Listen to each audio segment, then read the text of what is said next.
Only partly was I there. In the desert at the party where my mind was open wider than the chasm of the sky as it descended from itself and touched the earth right where I knelt. Then suddenly in a rapturous panic, my visual field turned panoramic, and I could feel the sunrise come as though on another planet.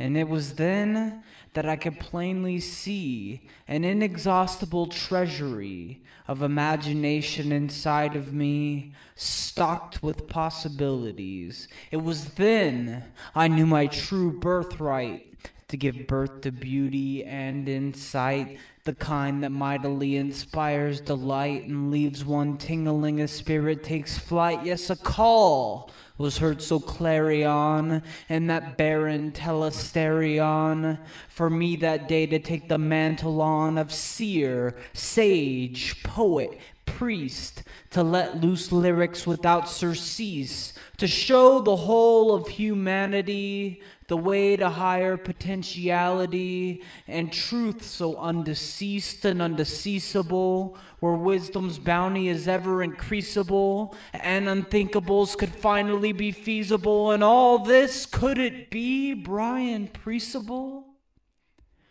Unseen hands delivered down upon my head a fiery crown, wrought from light and with eyes encrusted. I staggered from its power and felt myself thrust into the company of those who were before me chosen, and was infused with a glowing sense of triumph, and I rose and made my descent, like Mohammed or Moses, from my rocky mount down to distribute my gnosis. But my friends, I slipped just as I neared the base, and I landed on my hands, which were on the rocks scraped, and the crown was then toppled from my head and displaced, just to melt into the sands and compound my disgrace.